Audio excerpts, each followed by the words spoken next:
they crushed this guy's face in and everything. I don't know how he didn't die. It was crazy, man.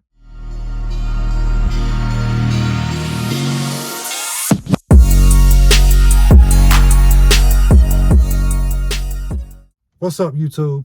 Back again with another one. Make sure you like, comment, subscribe.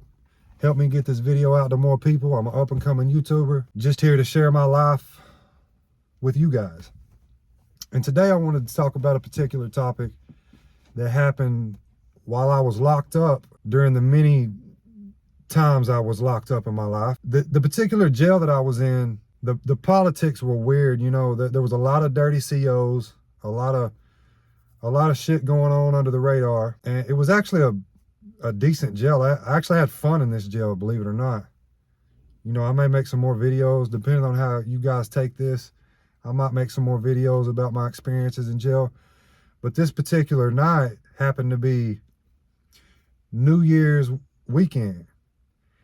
And for those of you that don't really know about how jail works and stuff, usually on the weekends, you know, common sense will tell you that there's more people going to jail. There's more people getting drunk, making dumb decisions, getting in fights, you know, etc., etc. So there's more people getting locked up. And the way the COs were in this jail, if you came in drunk, belligerent, talking shit to the police, what they're supposed to do is just not pay any attention to you, leave you in the drunk tank, the holding cell in booking until you sober up and either get bonded out, OR'd out, or they put you back in population after you sober.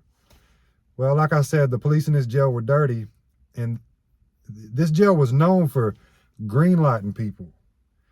What greenlighting means is basically the police put you in the Thunderdome of the jail to get beat up. That was their way of getting back at you if you were disrespecting them, you know, yada, yada, yada. This particular night, like I said, it was New Year's weekend. A guy had came in, I guess, being disrespectful to the police. So they greenlighted him. They put him in my pod, and I happened to be in a Thunderdome where, you know, you could get your shit split if you didn't know how to carry yourself. And mind you, they let us have the TV a little bit longer than usual as a privilege, you know, because it was New Year's weekend. So, and for those of you that don't know, you can turn up in jail too. Like you can make julep, you can make wine. People make wine and all kinds of shit. Sometimes people bring in drugs, whatever. You can turn up in jail too. It being New Year's weekend, everybody in the pod was turning up. We was partying. Open dorm, you know, wasn't no cells, like 50 bunks. So they threw this guy in the pod, and when somebody would come in drunk, the inmates kind of know what the police are doing. They kind of know that they want this person to get his ass beat. They know that he's probably going to go in the pod talking shit, and somebody's going to get him. I've seen it happen several times, but this time was the most extreme instance that I seen this go down. Like I said, everybody was turning up. This guy, and he wasn't really bothering nobody, but you could tell he was turned up a little bit. You know what I'm saying? He was being kind of arrogant with his attitude a little bit.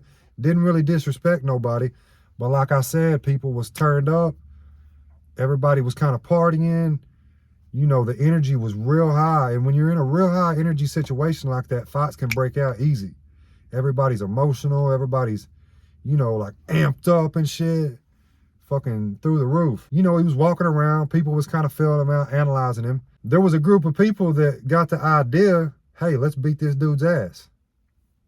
That's just how it goes in jail, man. Starts out with an idea. So one guy walked up, and as the dude was standing there, sucker punched him. Knocks him out. He falls over into a corner. About 7 people commenced to beating the shit out of this guy. It turned my stomach just to see somebody get done this way, because it was just so irrational and brutal, you know? You know, you don't want to see somebody get beat up, especially for no reason, especially because the police put somebody in there to get beat up. I mean, us as convicts, we're supposed to not do things that the police want us to do, right? But that's just the way the politics were in this jail. The police knew that they could get away with it. But yeah, the dude gets knocked out. 7 people jump on this guy. 7 or 8, something like that. It was a big number of people that jumped on this dude. As he was unconscious on the ground. I even seen a guy jump up off his 2 feet and stomp the guy's head in the ground. It was brutal to watch, say the least. I thought the guy was dead. I'm not gonna lie, it was that bad. I thought the guy was dead. After it was done, you know, everybody's still amped up, talking shit, whatever. It kind of goes back to normal. The dude's laying there. Like I said, I think he's dead. There's cameras in the pod so the police can kind of see what's going on. The police come back in and come and get the guy. They end up bringing him back to or whatever. He gets up, they walk him out, and for a couple days, I didn't see the guy. People was talking about it, you know, whatever. Everybody involved in that shit, take note of this. The police are not on your fucking side. I don't know why the people think that they can beat somebody up for the police and it's just gonna work out. Everyone involved in that beating ended up getting charged for it and ended up getting time added to their sentence.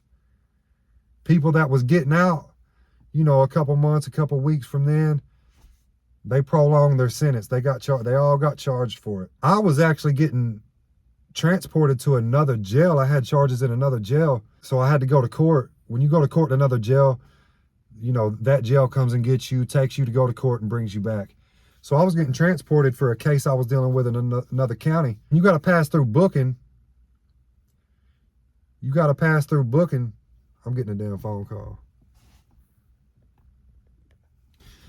Yo, that was the weirdest coincidence I've ever experienced in my life. I answered that call and somebody had called me, had got the wrong number. It was an inmate in jail that just called me. They called the wrong person. Crazy that happened while I'm making this video. But anyways, let's get back to the story. So you got to pass through booking to go to another county. To, you know, if you got court or charges or whatever in another county and you have a court date, they come and get you. So I'm passing through booking and they've got this guy that got beat up in booking in a holding cell, I guess on watch.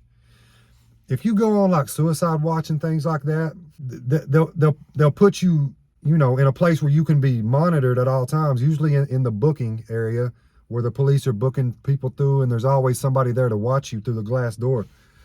So they had him in the booking, in one of the booking holding cells. And I shit you not, I passed through and I looked at this guy and his whole face was just black, bruised in like that. They crushed this guy's face in and everything. I don't know how he didn't die. It was crazy, man. I don't know what his name was or how he's doing to this day or what, but I'm sure that he probably still don't look the same. He probably still don't look the same. That was a wild experience. That was a wild experience to witness. But just know, the police are not on your side. Most of those COs, they look at you like you're scum, you're dirt, you're an animal. You're worthless. They don't care about you. They don't care about you. They don't care about your life. Being in jail is like a notch up from being dead, in my opinion. You're dead to the world, and you're treated like you're dirt, you're shit, you're scum. The police don't care. And in this guy's particular case, he was unfortunate. I've went in jail more times than I can count, fighting with the police, spitting at the police, talking shit, kicking doors, all kinds of shit. And luckily, I never got greenlighted. I guess, you know. I think there was a time where they tried to greenlight me, but it didn't work out because when I got to the pod, I kind of knew some people in there. And if you know people, you got a foot up. When you know people, when you go to jail and you know people in there, it's an easier experience because, you know, people know you. It's like, oh, what's up? That's so-and-so. So you don't really got to deal with people trying to fill you out and get to see who you are. But in this guy's particular case, nobody knew him. He was probably from another county, maybe another state. Who the fuck knows? But yeah, I kind of just wanted to put that story out, maybe bring some awareness to people. Don't go to jail talking shit unless you can really back it up or unless you got the reputation that can back it up. Anyways, like, comment, subscribe. There'll be definitely some more videos on the way. Peace out, guys.